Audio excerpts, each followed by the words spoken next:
my card, man? Space 22, man. 22. 22! Oh, man! Oh, man! Oh, idiot! Oh, go back! Where are you? Why me? Why me? Why me? Hi everybody, and welcome to another Psycho episode of Trip Around the Multiverse with your host. I've probably used one before, the Master and Ruler of the World, Kyle Charles, and the Millennium Man with the mental madness meltdown, CY Chung. And today, I don't know how we got to this, but I can't say it with a straight face. We are going to be looking at the title wins and losses from a guy who yet is not in the Hall of Fame, and I can see why. I was going to say, unfortunately, not in the Hall of Fame, but you seem to go on the flip side of Sid now, for some reason. I know, I used to be like a huge Sid fan, but after this, meh. Yeah, I think, truly enough, I've become a more of a Sid fan because of this. But from this, wow. Yeah, but I'll let you finish the introduction. Go on. We're going to be talking about the title wins and losses of the great Sid Udi, aka Sid, aka Psycho Sid, aka Sid Justice, aka Sid Vicious. Yeah. Or Sid. Or as I would say, because you lump it all together and go Psycho Sid Vicious Justice. Yeah, the longest names of all time. Yeah, from his career in the WWF and WCW. Now, in the 90s. Do you want to speak a little bit about Sid? These overall matches before or after we critique the matches themselves? Because there's a couple of comments I want to make, but they can before. Yeah, we can go before or after that. Yeah, we'll go before. All right. So watching these, Yeah.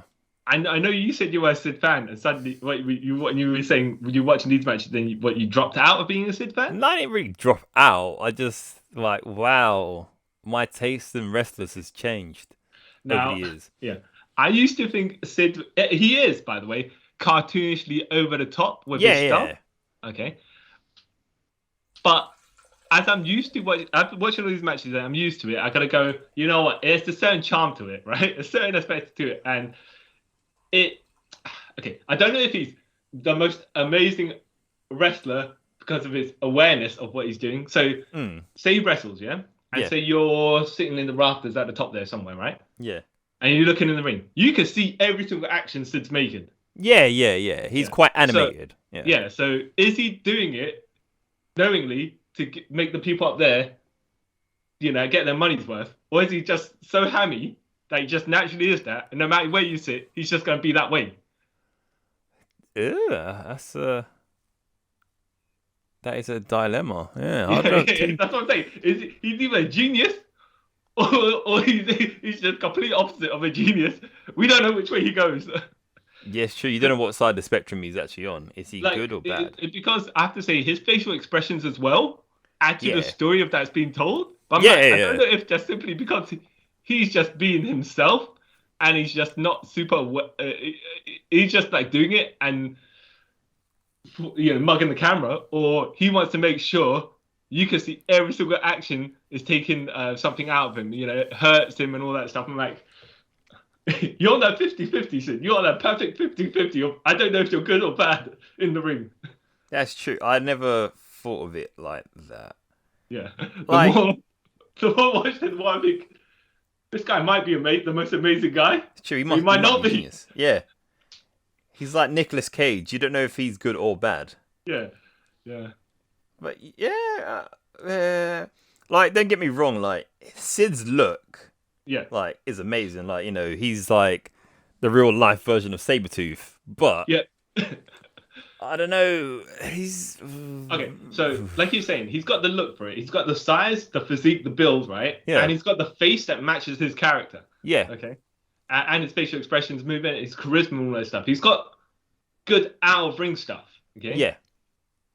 And he's got the physicality as well. But just when he moves, sometimes you're like, all right, Yeah.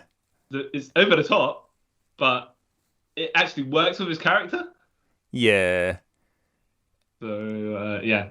All right, well, let's get to the first Sid match. Scyoc Sid, he's been called here, versus Shawn Michaels, who's the champion at the time. Survivor Series 1996 on November 17th. Yeah. This match was about 20 minutes, right? First of all, you obviously listened to the commentary and how Vince is talking about Shawn Michaels being a man's man and all that stuff, right? Yeah. So it's in the middle of Vince McMahon's Shawn Michaels love fest. Yeah. And the crowd is also turning on Shawn Michaels Yeah. at the same time. But I think that might be partially because of how they overly push him. Yeah. Okay, so his gimmick is... okay, how do you describe Shawn Michaels' gimmick? At that time, I have no idea. All right, so I'm gonna kind of, male stripper kind of, right? No, I think before that I would say male stripper. Okay. Now it's like the boy whose childhood dream has been realized, and we're gonna just make him a super likable guy. But by doing this, we're making him not that. Yeah. So they want to add. Okay, they want to add an extra edge to Shawn Michaels to make him look like So when he gets he got a little bit of John Cena treatment here. Yeah. He got cheered on his entrance, and then he got booed during the match. Yeah. But in the commentary, trying to make him look, oh yeah, he's a man's man. He's your I don't want to say your best friend or the guy who will always back you up and stuff like that. But you're just like, I don't know if you're trying to push Shawn Michaels a bit too much in that direction. Yeah. But you can't, fair dues to them. They're seeing something's wrong and they're trying to readjust. Yeah. But I think they didn't readjust on purpose. Yeah. They just like put the belt on on Sid because he's the heel. Yeah. Oh yeah. Well, I tell you what is kind of funny. So watching this match, Sid comes out and he gets cheers as well. Yeah. Yeah. And so logically the match starts with Shawn Michaels working Sid's legs. Yeah. Right, because Sid's just throwing Shawn Michaels about, and Shawn being Shawn, he can sell it, right? Yeah.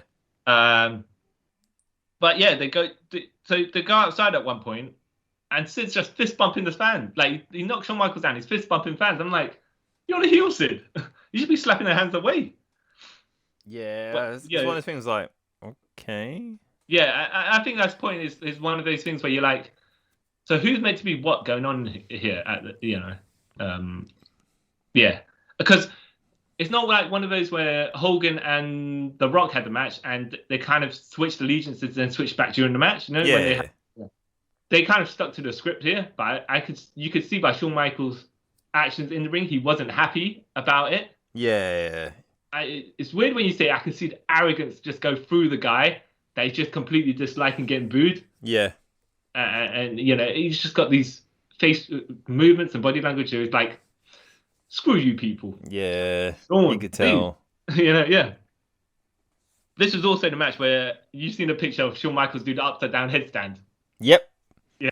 When he spiked himself like a bowling pin. Yeah. So he does a top rope double X handle, sits on the floor, puts his boot up, and then Shawn Michaels takes that, bounces, flips on the floor, does a headstand, and then flops over again. Right, Yeah. Shawn. Shawn gets. This is what I noticed. Shawn gets put in a Cobra Clutch. Right? Yeah. And Sid takes him to the ground. Yeah. And referees, they do the thing where, he's getting tired and everything like that. And then it started a 3 count. 1, 2. Shawn kicks out. No reaction whatsoever from the crowd. Yeah. Like, ooh, that's kind of... And so he didn't get any reaction for his entire comeback until the bit where, still in the Cobra Clutch, getting up, doing the elbows and stuff. When he started throwing punches, he then got the reaction. The wrong reaction. He got boos. Yeah, it was... Yeah. And then for this match is... Shawn does the things where, you want to get the clap to get the beat. Yeah. Like stomping on the ground or slamming your hand against the mat and that stuff. Crowd doesn't catch on. Crowd just leaves him dry. I'm like, oh, This is rough for Shawn. And Sid stopped selling the leg that he got worked on as well. Yeah, of course. This is Sid. Yeah. It's Sid, isn't it? Amazingly enough, though, I I think this match, personally, when I was watching it, went by pretty quickly for 20 Yeah. minutes. Like, when you said it was 20 minutes, like, really? Didn't feel that long. Okay. And I think partially it's because Sean can maneuver around the match, right? Maneuver around the ring to carry Sid. But it's not only that. Sid's doing his part as well. He's creating movement in the ring. Yes, okay, what he's doing is doing running stomps and stuff like that, running boots to the gut and all that stuff. But at least he's going from there to there, not just standing still and static. So it feels like that's going on. Yeah. I find it funny, yeah. So Shawn Michaels getting up off the floor, Sid goes to the corner, runs up and just gives him runs up to him and gives him a normal foot stomp on the ground. Not like a Seth Rollins stomp, just normal foot stomp. Yeah. And then, and it's like a running gut kick, right? Sid? You don't need to do this. yeah. Like, you're tall as it is. You don't need to, like, speed up to stop to do that. Yes. Yeah. So, basically, Sid gets the camera, going to hit Shawn Michaels with it. Jose Lothario, who's Shawn Michaels' manager, trainer, teacher, whatever they want to do for the storyline they're using. Which is really weird because I don't know if Shawn's a man's man or whatever, right? And he's the sexy boy. And then he's got, like, a 60, 80-year-old man with him. That's kind of, a bit like... But he wasn't... His gimmick wasn't the sexy boy at this point. Yeah. Anyway, so Sid hits Jose Lothario with the camera in the chest very safely, yeah? Yeah. And then Shawn... and then when Sid turns around, Shawn super kicks Sid. Yeah. Now, then he sees Jose Lothario go down on the floor. So Shawn Michaels slides out of the ring to come get help or whatever, right? Yeah. Sid comes out, hits Shawn Michaels, brings it back in, powerbomb, 1, 2, 3, celebrates, Shawn slides that back out of the ring. Please get some more help or whatever, right? Yeah. And I'm like, Shawn, you super kicked him. You could have just pinned him and then... heel Shawn definitely would have done that, right? Yeah. You're right, but the time that you went out there, you could have actually got a free count and then you wouldn't have to worry about nothing. Yeah. But for the storyline, purposes, he's got to make it look like he's more worried about Jose Lothario out there than he is about winning the title. Yeah, which kind of like makes sense because it's sort of, I don't like using these sort of things, but it kind of protects Shawn at the same time that he was distracted. Oh yeah, I forgot to mention when Shawn is out there, Sid also hit Shawn with the camera. Then he bring him up and powerbomb. Yeah. Yeah. So it kind of protects. Yeah, look, all I can say is I see what they meant to do here. And the match was actually pretty decent as well. Yeah, it was it wasn't bad. I mean, it wasn't terrible. You could watch it. Watch it. It's quite watchable. I don't think it's so outlandishly super entertaining, but it's actually pretty decent. Yeah. There's worse matches on this list. I think this is falling like the lower tier of entertaining. Yeah, I'll say that. Didn't offend me. Yeah, exactly. And it wasn't a slog because this next match was definitely a slog. Royal Rumble 97, 19th of January. Sid, the champion. Shawn Michaels, the challenger. The rematch in San Antonio, Texas, right? Yeah, the Alamo Dome. Yeah. It's about Shawn's home state. Sorry? Sorry. You said something. I'll say that this is in Shawn's home state, so he's obviously a good guy. Yeah. And this 14-minute match, and it just felt twice as long as the previous match. Oh, my goodness. What did you think first before I just... I preferred this match. Really? Yeah. Shut up. Yeah. All right. First of all, they had the storyline of Shawn having the flu. Now, I don't know if that's a kayfabe thing or he actually did have the flu. Because all I'm saying is there was about 4 rest holds in 9 minutes and 30 seconds. That's like a third of... So the first 2/3 of this match had 4 rest holds in it, which took up about half that time as well. So you had, 10 minutes of match, 10 minutes of rest holds. Maybe he was ill. Yeah, 5 minutes, 10 minutes of match, 5 minutes of rest holds. Maybe he did have the flu then. That might be why they had all the rest holds. Yeah. So, I know, this is during the match, by the way. It's not through. This is during the first 9 minutes of the match. Yeah. Somewhere there's a camel clutch that lasts about 1 minute, 50 seconds. A chin lock, that's about 20 seconds, right? So that's fair. That's kind of fair. That chin locks, all right? Yeah. Then there's a bear hug. There's 2 bear hugs. One that lasts 1 minute, 40 seconds with a Shawn Michaels comeback in the middle of it, right? Yeah. But then afterwards, another bear hug like 35 seconds after that, and I'm like, oh my goodness. I mean, fair enough if he's ill or whatever, but these rest holds are killing everything. I don't know. I thought it, to me, like the rest holds and stuff kind of knew it, like, in Sid's way, it nullified Sean's speed, so it kind of made sense to me to like, you want to drain him out by rest hold. Well, Oh yeah. Look, if Sid was Zack Sabre Jr. or Daniel Bryan, fair enough, right? That'd be the way he works. But Yeah. Sid's not that. Sid's not that. So like, to me, it kind of made sense. Yeah. Like, I've got this title, I need to keep it as anywhere I can, so I can't out wrestle this dude. So if I just Oh, okay. You know what? Right. Now, your logic is fine, right? And I would follow it. If this match would say 25 minutes long, right? yeah. The first 5 minutes, Sid realizes I'm not going to be able to keep up with this, the things that this guy's doing. Let me just slow it down completely. And then you turn it into Sid start being technical and Sean being like the high flyer, big move guy to make the comebacks. Yes, it would work, but Yeah. that's not what they went for. It seemed to me. No, they didn't. But that's just like you said, me putting my own. To be fair as well, I will say if they did this beginning bit where they had all the holds and stuff, and then the last 5 minutes was a super sprint of stuff, I'd also be like, you know what, the ending made up for the beginning. Yeah. But that's not the case. No. So I have to say, Sid did power bombs Shawn Michaels on the outside floor mat, but he gave a really safe one. Because I think on the way down, he just tried to hold him as much as possible to keep him, like from the distance that you have to go down to hit the ground. He tried to kind of hold his weight. Yeah. So he was closer to the ground before he hit the floor. Where Shawn Michaels would, take a back bump.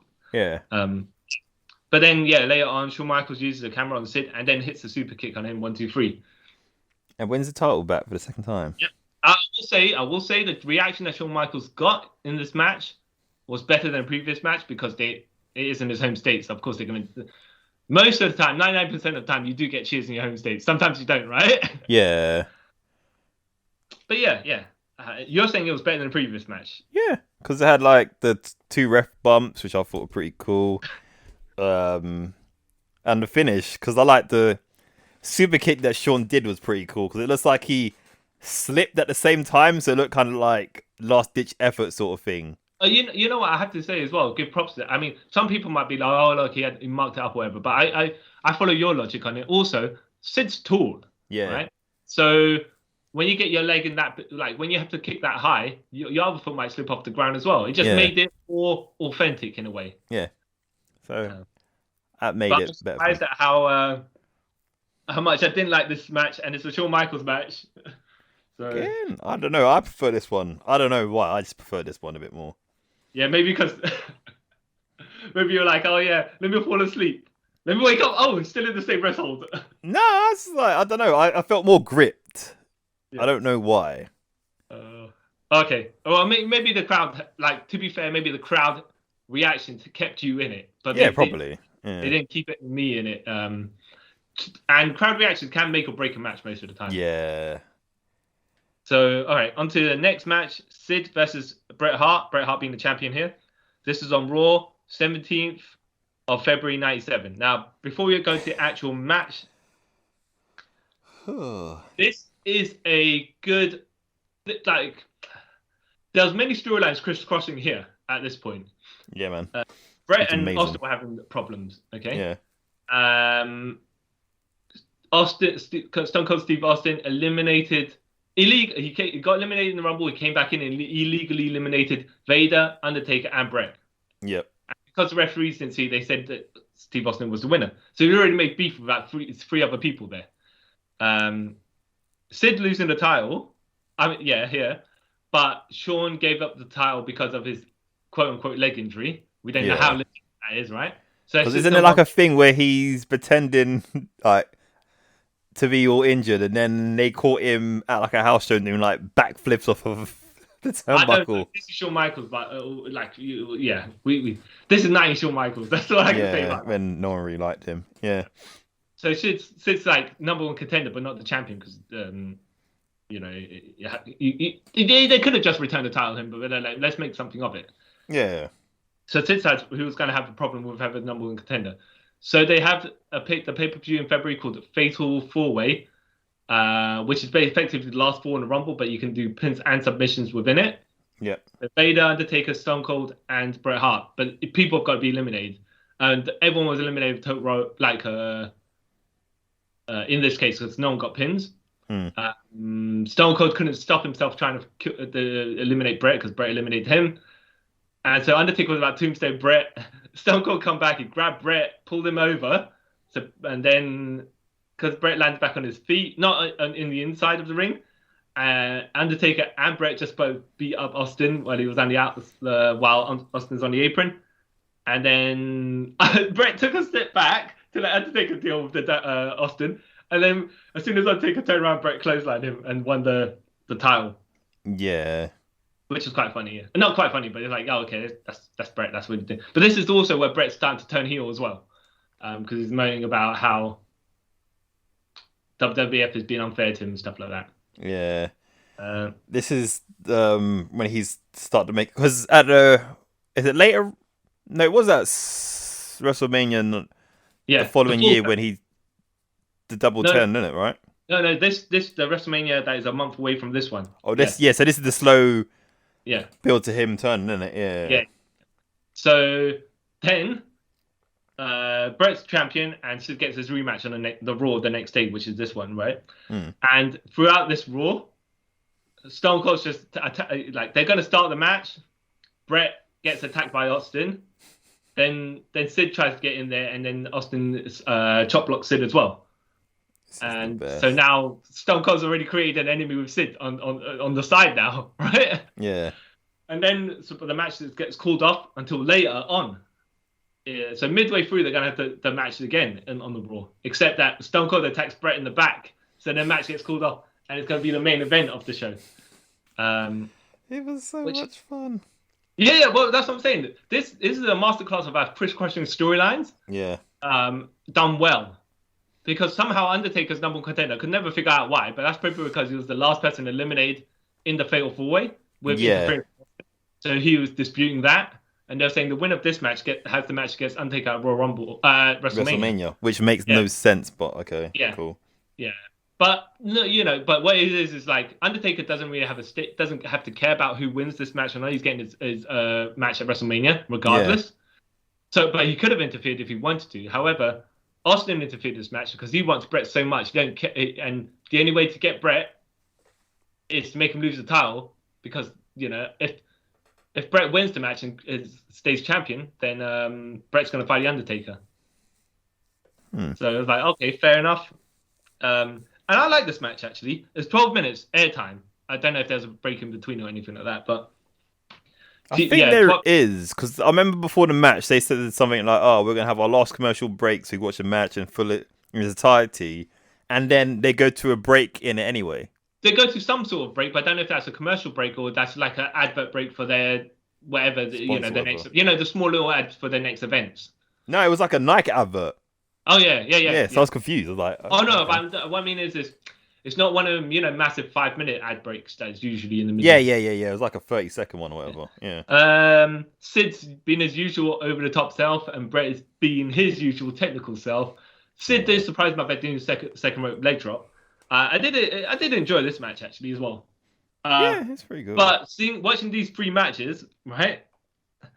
As in, Sid versus Shawn Michaels and Sid versus Bret Hart. Yeah. You could just see the difference in, I don't want to say quality, it's not that. It's just understatedness. Yeah. Shawn and Bret sell, and they keep to a certain level of selling. Yeah. And Shawn will do over the top if he wants to, but he does keep it low key as well. Yeah. Sid is completely over the top. No such thing as subtlety with Sid. Yeah, because he's from that weird old school mentality, isn't it?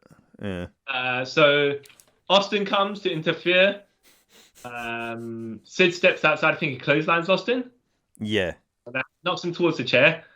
Sid gets in. Brett then gives Sid a sharpshooter. Yeah. While he's close to the ropes, because that's very convenient. So the ref's looking at Sid. Austin gets a chair and hits Brett over the back with it. Yeah. Even though the commentator saying he hit him in the back of the head, but whatever, right? Mm. You could say the edge of it clipped to the back of Brett's head. It doesn't matter. Anyway, Brett took a powerbomb after that. 1, 2, 3. Yep, and Sid is two-time Yeah. WWF champion. Yeah, no, but I like this match because it had different. It was like, oh, it's very intriguing how everything's working its way together Yeah, to the result as well. So it's not just the match itself. It was like, oh, okay, the storylines and how all that stuff was in there. because like this built to that. Like this built to Austin versus Sid at Mania, and also built to what's his face, Brett versus Sid versus. Yeah, I just confused myself. Yeah. And then after the match, where I think, is it Brett still in the ring, or did he roll? Because the camera's close, so you can't tell where Brett is at this point. But Austin's shuffled up into the back, setting his leg somehow. And Undertaker then comes out and has a face off with Sid and was like, oh, okay, they're doing like, they're pushing everything at once for you, so you know what's going on. Yeah, even though this is when I was like, so Sid's 6'9", right? Yeah. And they keep saying Undertaker's like 6'10". Yeah. They're the same height, so yeah. lying. Yeah. No, like I say, the only logic is, how did Undertaker become number one contender? Yeah. It was just in the previous day, and he lost. Yeah, exactly. So yeah. I was trying to find out the logic, but I just assumed in my own head. Yeah. Whatever, Like if they just said he's got the title shot because he's Undertaker, I'm like, okay, that makes sense. Yeah. Well, yeah. Or if you said he intimidated.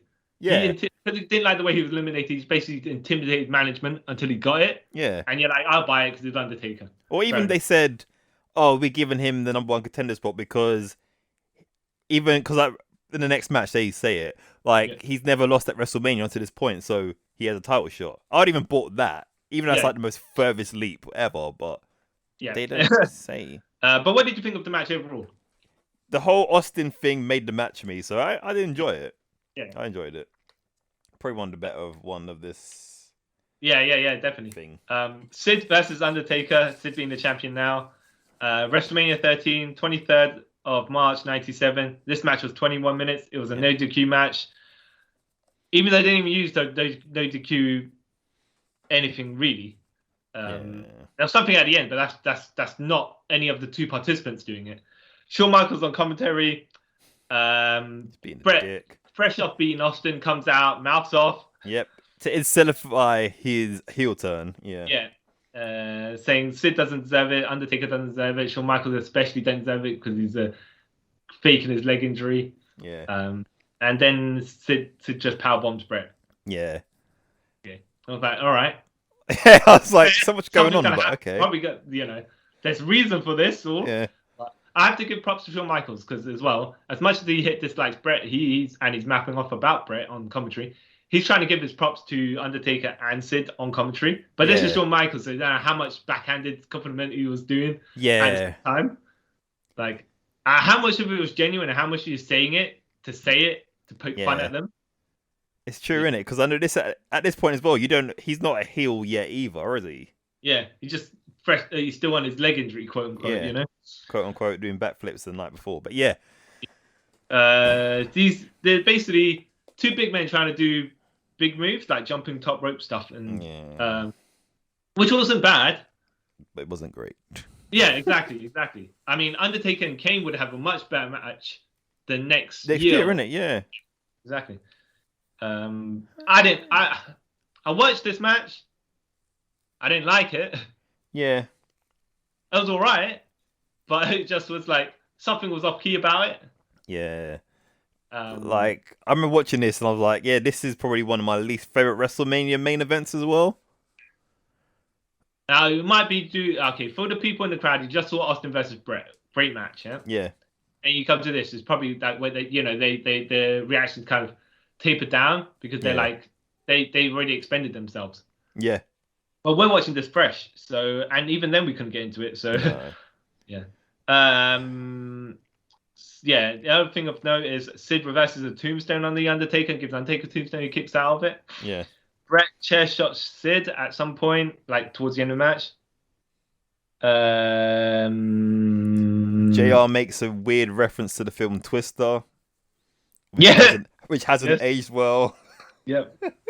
I think I've got here Taker chokeslam, but I can't remember if he chokeslams Brett or chokeslams Sid at this point.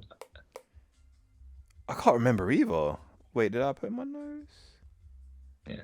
No, I don't know. Yeah. Well, anyway, and then Brett gets hit by Sid again. And then Undertaker gives Sid a tombstone. Yeah, because he does something to Sid, and then Sid sort of stumbles backwards and he gets put into the tombstone. Yeah, exactly. I can't remember if Sid hit Brett or Brett hit Sid.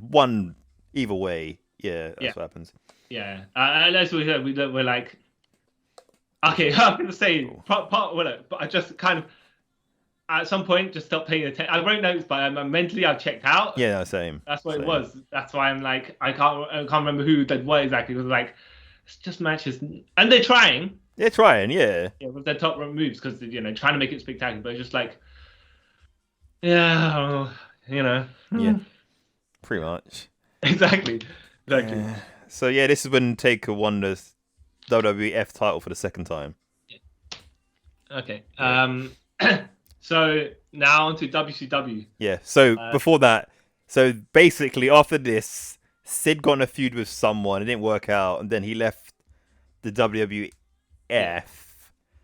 and he went to some promotion in the South. Then he spent a minute in ECW, and then he came back to WCW in 2000, where we carry on from. No, 1999.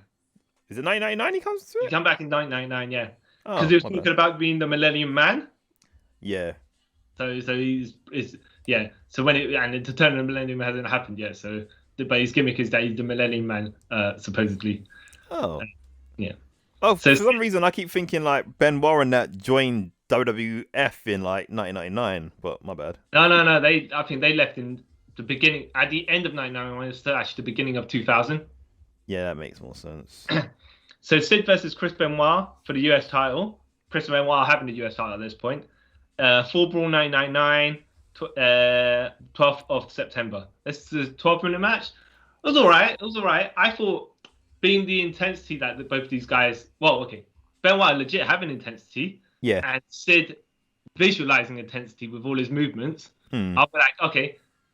It'll just be like a sprint kind of style smash wrestling match. Yeah. Except that it kind of wasn't. No. Give props to Benoit. He managed to German suplex Sid a couple of times. And Sid's counter to the crippler crossface by basically standing up. What? Wait a minute. All right. So, and how he did this basically is like when he got up on one knee, I think he kind of shifted Benoit's legs that were locked around his arm. Yeah. Onto his knee, so then he could stand up. You know what I mean? Yeah, that makes sense. I was like, wait a minute. You literally just stand up from your belly to counter submission move. Well, like, okay, fine. Towards the end of the match, Benoit, this is a diving headbutt. Yep. And we know how bad those things are. So kind of, you don't want to be connecting with that anymore, anyways. No. But yeah, he missed it. Sid does a powerbomb 1, 2, 3. Sid to champion. Oh, it was all right match. It was all right. Yeah. It was a Sid match. Yeah, exactly. I mean, look, basically, if they went all out, it could have been really good. Yeah. Big man, little man style match. Yeah, and especially with Chris Benoit, because he was one hell of a wrestler. Yeah, he'll fight it like in his, he'll fight however he needs to fight to win. Yeah. And Sid being here. Yeah. But this was all right. Yeah, it was all right. But you could probably miss it. It wasn't great. It only needs to set up this following match, right? Yeah. Sid, the US champion, versus Goldberg at Halloween Havoc, 24th of October 1999. And this match was 7 minutes long, right? I really enjoyed this match. Really? Oh. Yeah. You tell me you didn't like it. It was okay. Okay. So prior to the actual match, at some point during the pay-per-view, Sid attacks Sid, and you just see them behind some crates and Goldberg throwing punches, and then when the security get Goldberg off, his fist is all bloody, and Sid's like standing up, and Sid's got his blonde hair, and he's got a massive cut in his face, and then he's just being like, Goldberg, come back, we'll fight some more. You know, I'm Sid, yeah. Yeah, exactly. So it's Sid madness. Yeah. So then, during the actual match, the Outsiders jump Goldberg at the beginning during his entrance, and then Sid takes advantage, but obviously you can't keep the advantage because Goldberg just keeps on striking at Sid's cut to make him more bloody. Yeah. And Sid is, even though he's a bigger guy in the match, he's like more of the underdog. I'm like, you know what? Fair enough, using the wound and prior attack to set your story like this. Yeah, it makes sense, doesn't it? Yeah. At some point towards the end of the match, and this is a short match because it's more like Goldberg just striking the wound, just making Sid bloody, and he gets all red, right? Yeah. I've got my notes here. Sid looks like Red Skull during the match. That's how bloody he was. Like all his red, and he was just spreading over to his chest and up torso. To be fair, that does like legit what he would look like. Red Skull. Yeah, exactly. And to be fair, like, you know, during the match, Sid was trying to make his comebacks on his knees and stuff like that, but Goldberg was just like, I'm going for that wound, and I'm not going for anything else. You know, elbow strikes and stuff like that. Yeah. And then referee stopped the match. Sid flopped towards the center of the ring or something. I think it was like he flopped over. The ref said, "No, Sid, that's enough. Sid can't continue." And so Goldberg wins the title by TKO. Yeah. But Sid gets up like a couple of minutes, like, you know, I want to say a minute later or something like that, and he still wants to fight Goldberg. So I have to say, okay, fair enough. They made him look strong, and then when Rick Steiner comes out to say, "No, Sid, you got to get to the back. You're losing too much blood," right? They walk up, and then Sid wants to come back for more. And then they talk him back. They talk him into stop. You know, you got to go back. You got to stop it. You got to stop trying to fight him. Yeah, before you die. Yeah, exactly. It was like, you know what? I kind of sympathize with Sid there. Blood was all over him. He was still wanting to fight, so they made him look good in defeat as well. So yeah, and this is what kind of made him into a face afterwards, isn't it? Yeah. This was done right. I have to say, I'm not sure if Goldberg was actually heel or was in the track. It was going to turn heel. I'm not too sure. Because when you're striking a guy's wounds like that, making it all bloody, it kind of is a bit of a thin line. Yeah. But I think it was just more like, let's get sympathy for Sid so we can turn him face. Yeah. You didn't like it, or? No, I did like it. it. But you weren't as entertained from it as I was. No. Well, they did have a rematch the following month, right? Yeah. And it was not meant to be as good at all. Yeah, of course. I didn't watch it, but because we weren't going to watch it. But yeah, they couldn't replicate the magic. Is all I can say. Yeah, I saw that coming. Yeah, they probably did have a match that you would expect those two to have a match. Yeah. The next month. Because they're both not sort of ring generals, are they? So they're definitely not. And they didn't even have the gimmick of the blood to keep people enraptured in what's going on. All right, even though we've already gone through this one, right? Sid versus Nash for the vacant WCW title. This was on Nitro 2000. Oh wait, what about the one against Chris Benoit for the world title? No, he lost. Oh, okay, yeah, okay. Now let me put it this way, right? All right, yeah. No, but technically you're right and technically you're wrong. Yeah, right? I just realised that now as well. Because there was a match for the vacant world title. So because Sid never had it, he didn't lose. Yeah. Did you watch it though? Yeah, I watched it. I remember watching it, so we can go through it if you want. But I haven't got too many notes on it. They fought. Sounds really bad. It was an alright match. It was basically Chris Benoit wrestling around Sid. Yeah.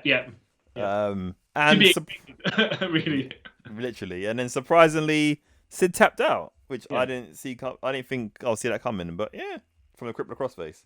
Yeah, and this is when all the WCW locker room came out before the match to see who essentially the new leader of WCW would be. You know what I mean? They gave it some sort of regalness. Yeah, it was a bit corny though. Yeah.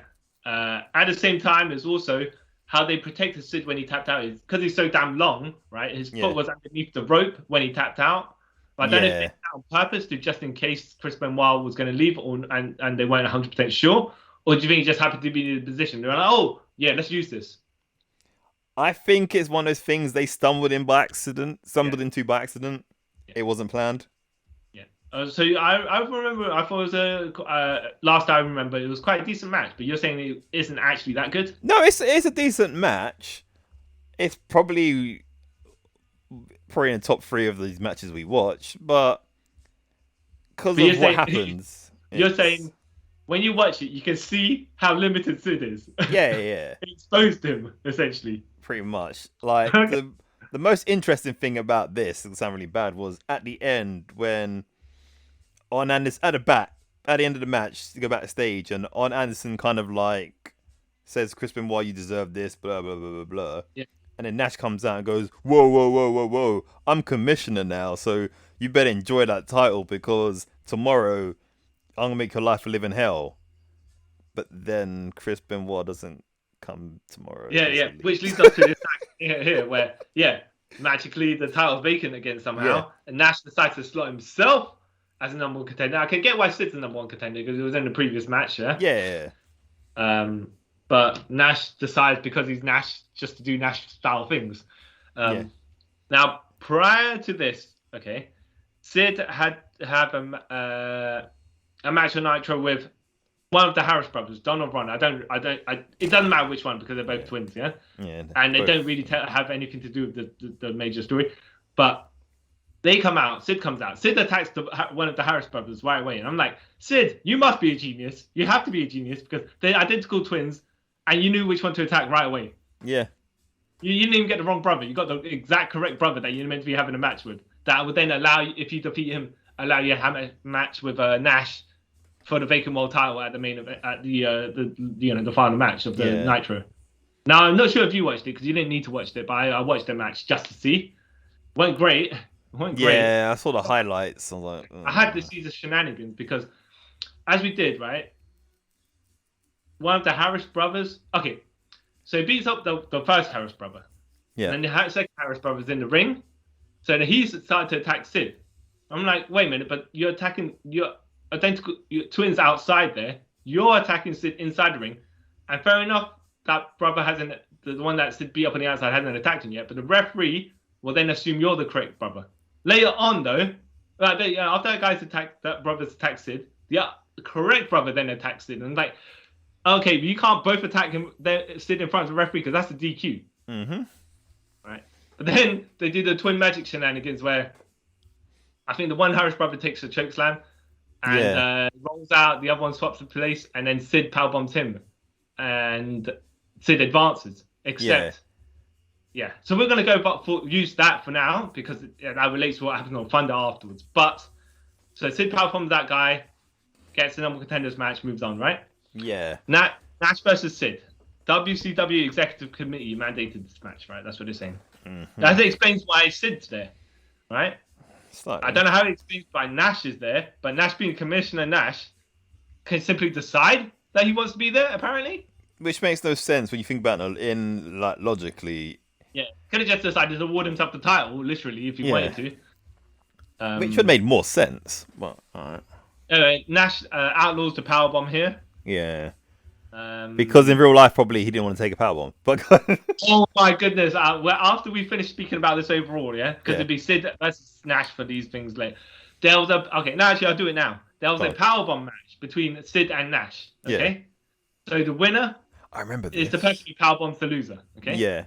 Now, I don't know if you read about this match or know how it goes. I remember watching this as a kid. What? You watched it? Yeah. Okay. But I can't remember it off by heart. I remember watching as a kid and like, this is weird. Yeah, let me explain and then you can tell me how you saw it from your view, right? Alright. The referee gets knocked down. I don't think Nash takes the powerbomb, but I think what happens is Nash is about to get a powerbomb. He low blows Sid or something like that. And maybe Scott Hall comes in and interferes, whatever. All I know is this, right? Yeah. Sid's down and out. Nash stands up, right, staggering, yeah? Yeah. gets the referee. The referee's like, what's going on? What's going on? And Nash is like, I powerbombed him. I did it. And then ref rings the bell saying Nash won. Like, yes. Right, referee, you didn't even see that, first Yeah. of all? And you're just going to believe a man? I mean, fair enough if it's Eddie Guerrero when he does his stuff. At least he sets up the frame job, yeah? Yeah. But, I don't know. At least if Nash grabs his legs, yeah? Yeah. And he's like, oh yeah, ref, can you see? I'm in the motion of finishing. I already downed him. I gave him the finish of it. You know? Or at least like make a thud sound on the mat. And it said, yeah, I did it. Yeah, exactly. He's like, all right, whatever. Oh, yeah. When you watched it, was it like that? In your head, you were like, jeez. Yeah, mind you, I was about 13, 14 at the time. I was like, and again, you know, we're kids, you let these stupid things slide. I didn't let this. I was like, this makes no sense. yeah. This is dumb. Nash, please. Oh. Nash so lazy, he don't even win titles, right? At the same time, he's so lazy, he don't even proper winning matches. Yeah, it's like, and I remember at this point, I think I was a huge Kevin Nash fan. I was like, even now, I was like, that makes no sense.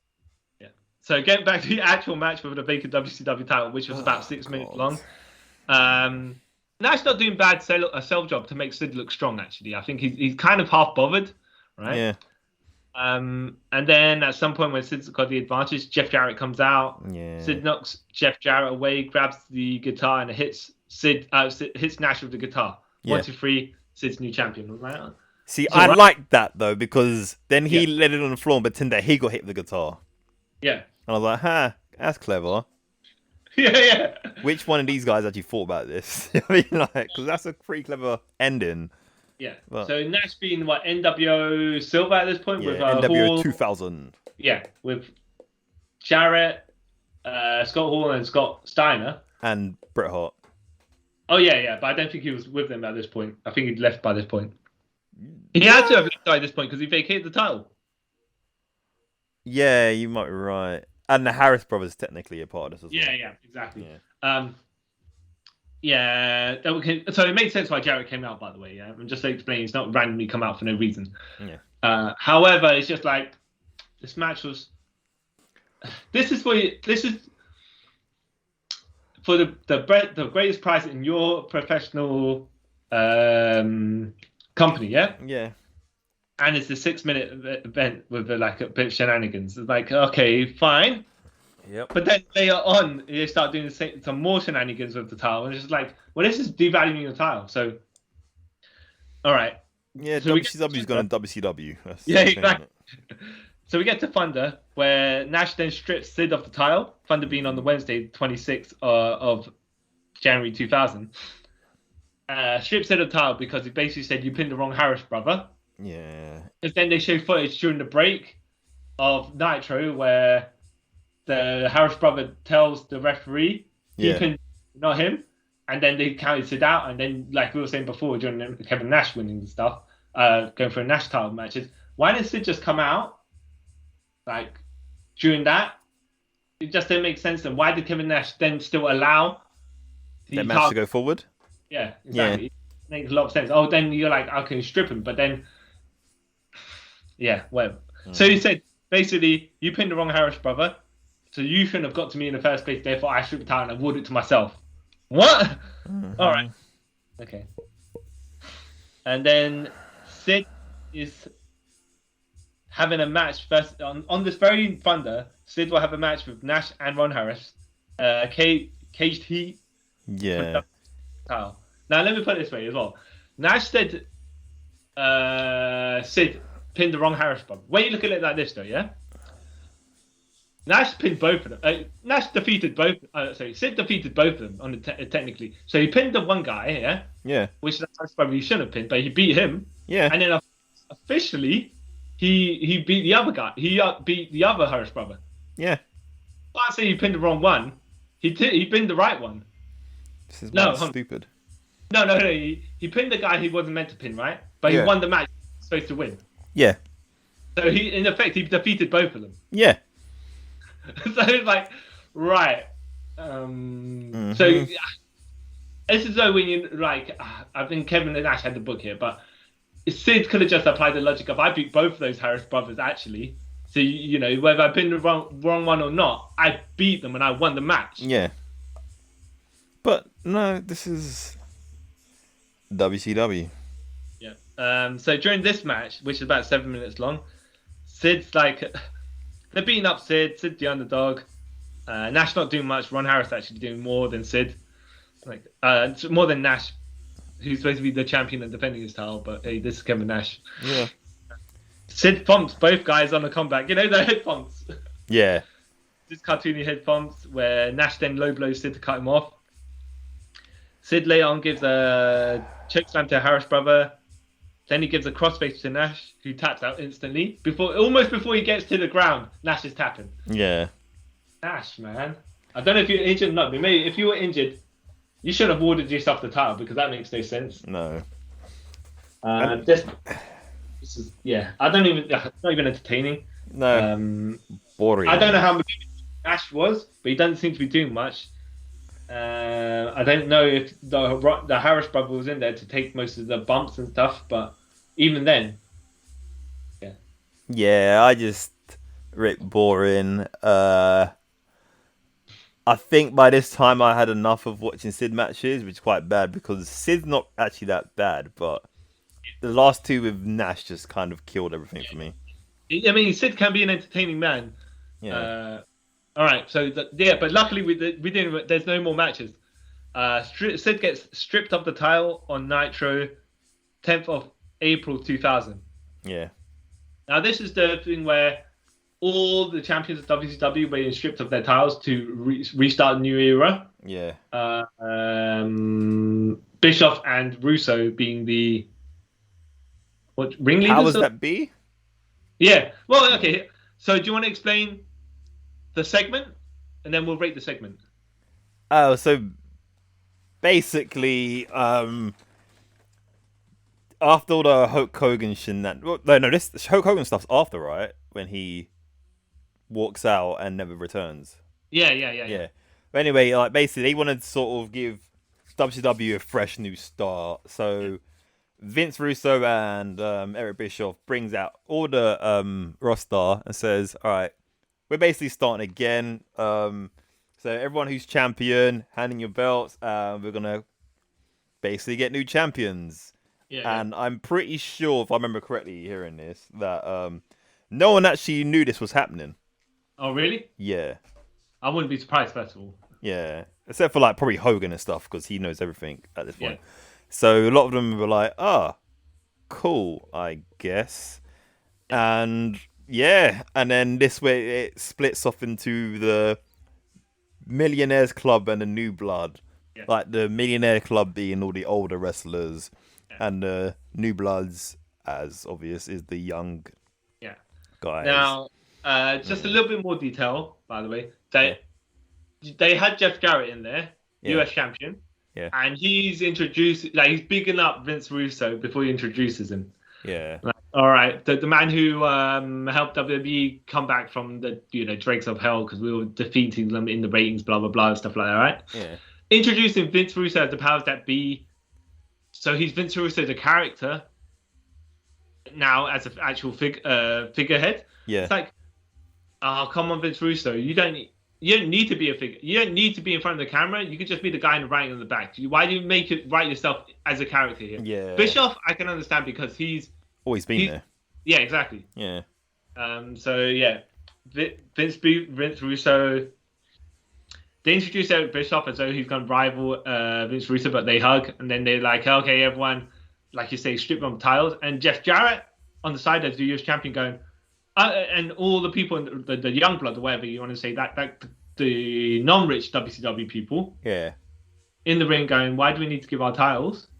That makes no sense. But they hand them off, and Jeff Jarrett's still protesting, and then Vince Russo's like, no, Jarrett, bro, you got to trust me, bro.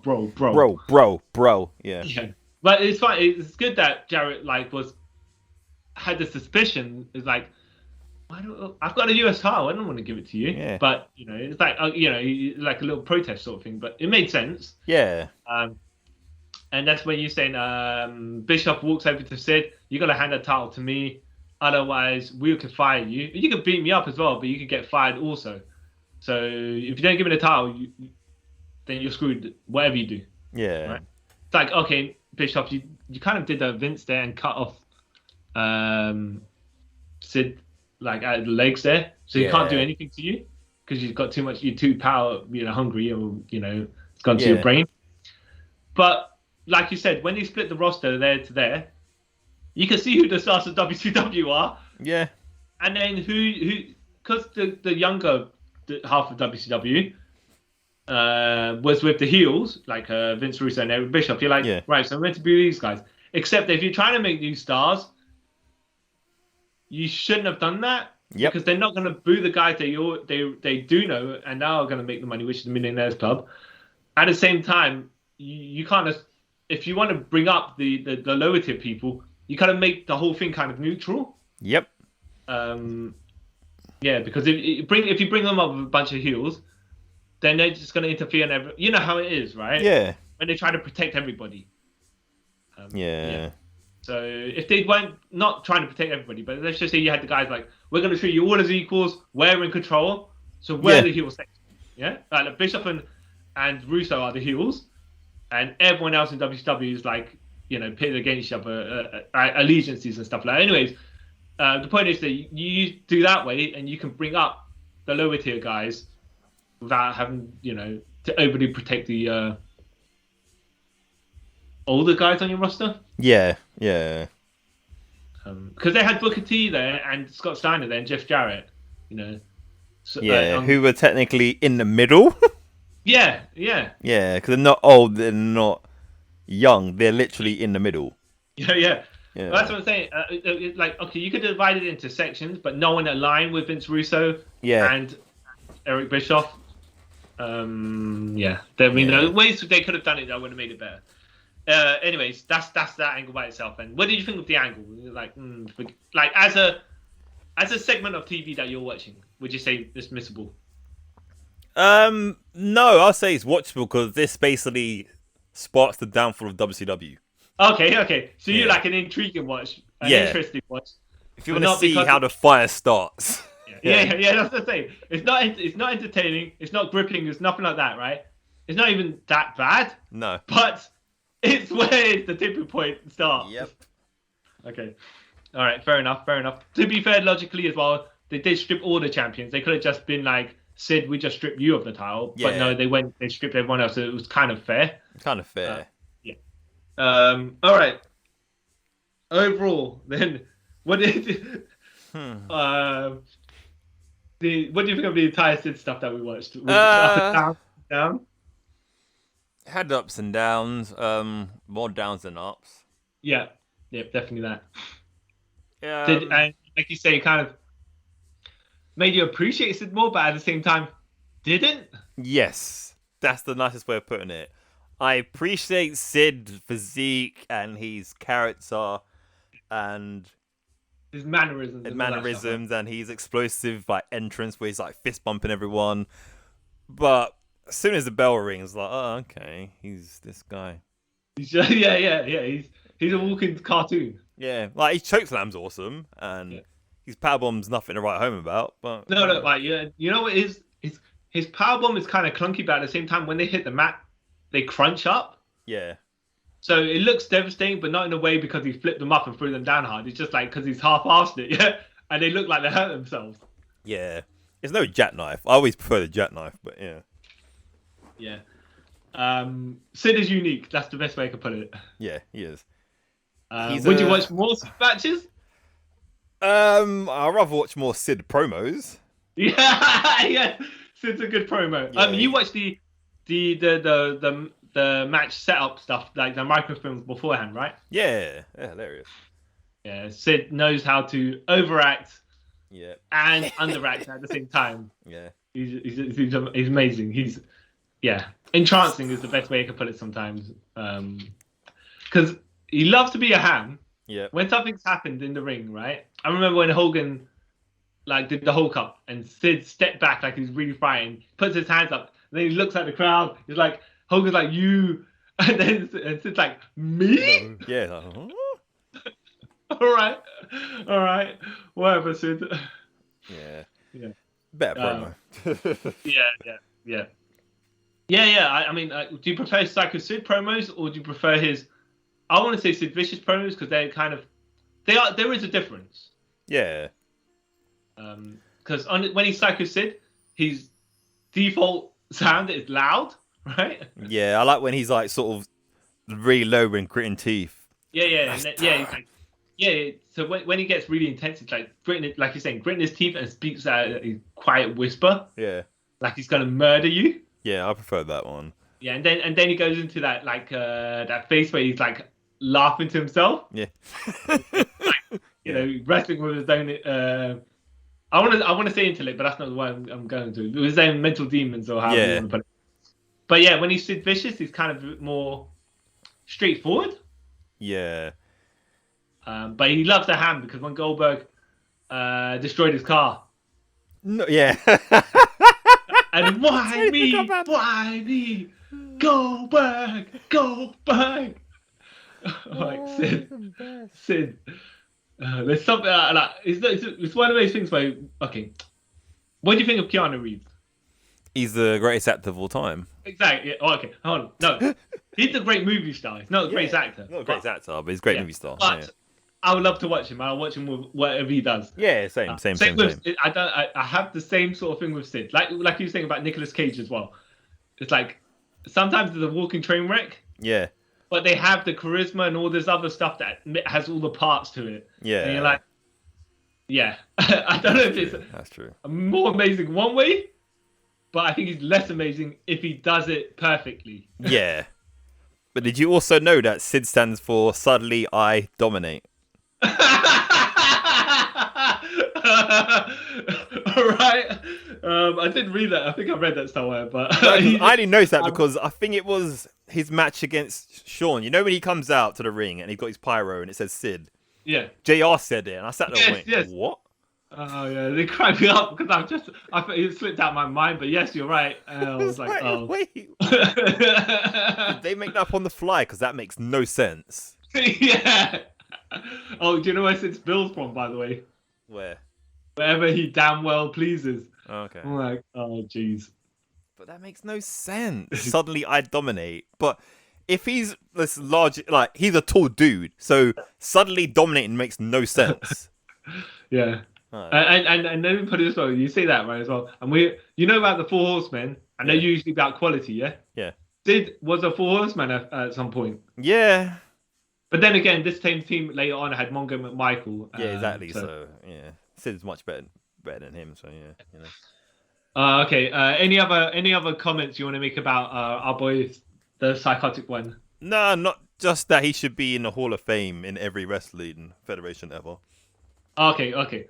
Do you, anything memorable remember about Sid before we close off? Because obviously I'm half the man that you are. And I have half the brain that you do. That promo. Yeah, okay. But the other thing I remember, you remember when he broke his leg, right? Yeah. Oh, yeah. Okay. Now let me explain.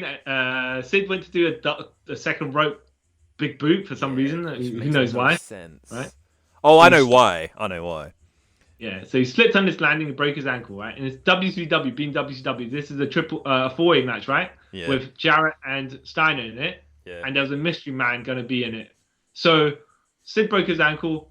This mystery man hadn't made an appearance yet. So what they did was cut to where the mystery man's coming from the back, and basically made Sid wait in the ring with a broken leg for 5 minutes until this mystery man came in, for the mystery man to then stomp Sid. Yes. Stupid. And then you're like, what? He could have bled out. Yeah. But that's not even the point. The thing I remember is the Nitro afterwards. Yeah, I was about to say that, and they just kept on showing it on replay, innit? Yeah. So they're watching it. They're watching Sid break his ankle. And Scott Steiner's taking credit for it, even though technically he didn't actually do it. Anyways, yeah. And then Lex Luger's like, oh, okay. I can't watch it. I'm gonna puke. I'm gonna puke. And they're like, come on, Lex, watch it. And he goes, okay. One more time. And I think they all get like chicken wings and go stabs as well. Yeah. Like, what are you guys doing? That's sadist. I don't. And the worst thing about the whole thing is he didn't want to do it, but management was like, "Oh, you need to start doing like more high flying moves." It's like, dude, I'm 6'9", 400 pounds. Why would I be doing high flying moves? Yeah, Exactly. This is Even though what doing happens. flying clotheslines and jumping leg drops, Yeah. you know, we were saying before, but that's more safer stuff that he should do. And I don't know, a second rope jumping clothesline, I could see him doing. A second rope Big boot. big boot where you're only landing on one foot and you're not known for especially agile maneuvers like that. No. And weighing that much, no. Yeah.